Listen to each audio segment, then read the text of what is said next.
Can you tell me the way, please?" Vera Miles gave her directions and then, wishing her luck, went on her way. Tresca turned back to find her father. There he was, sitting on the churchyard wall and leaning back against the railings, enjoying the autumn sunshine.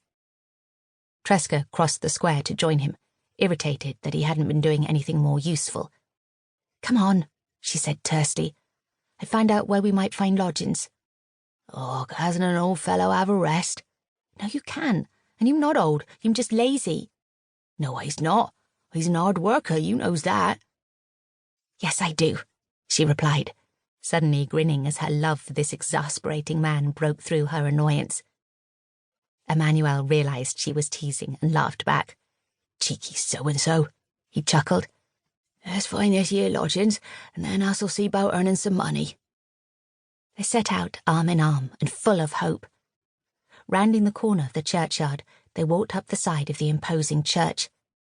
Opposite, on a street corner, was a massive footwear shop, stretching through several buildings, some of which were slate-hung and looking very old and rickety. It was evidently a thriving business, though, with hundreds of pairs of boots and shoes on display. "That must be the biggest shop I've ever seen," Tresca gasped. "Look at that! The Dartmoor is the strongest boot in the world," she giggled as she read out a sign over a particular range in the window display. "Well, they'm probably doing a good trade in them with all they navvies in town." Emmanuel nodded wisely. "Maybe they need an assistant in the ladies' department," Tresca suggested, suppressing a smile. "I'll go in and find out later." "That's my girl," Emmanuel crowed with pride. "So where does this go now? Up this hill with all the shops? I might have been born in one of the villages hereabouts just as you was, but I can't say as I ever got to know the town that well." "No, not up this main street. The lady said to turn up by the shoe shop. Come on." As they turned the corner, the narrow road of Market Street was littered with other smaller shops.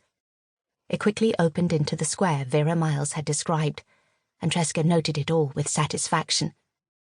Tavistock was a flourishing town, and surely she would be able to find work, either in one of the shops or as a servant in one of the more prosperous houses. "Go up Lower Back Street on the far side," Tresca remembered she had been told.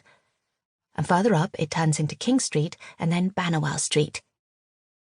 Tresca noticed that all the shops and houses gave directly onto the road, but as they climbed steeply upwards, they left the grander buildings behind. Each side of the narrow street was lined with smaller houses forming one long terrace reaching up to the sky, or so it seemed. Back in the town centre, elegant ladies and gentlemen in top hats had rubbed shoulders with all and sundry, but Bannerwell Street instantly gave the impression of poverty and overcrowding. Tresca picked up the hem of her skirt to avoid the worst of the dirt. She noticed paint peeling off the woodwork of many a neglected house, and here and there a broken window pane had been left unmended.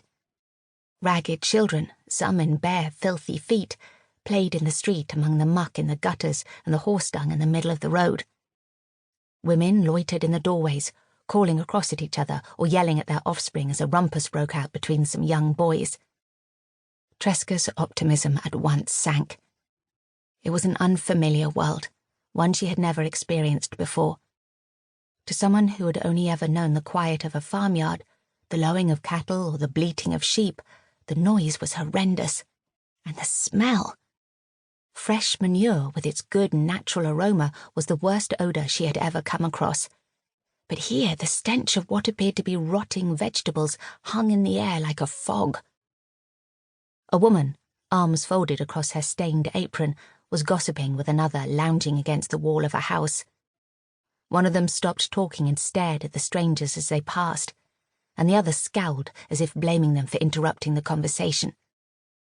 Tresca felt so many eyes boring into her back. Even a dog guarding an open doorway snarled at them, until the unseen owner from somewhere inside threw a well-aimed shoe at the animal and it slunk back into the depths of a dark hallway. "Everyone's looking at us," Tresca whispered from the corner of her mouth, even though her head was held high.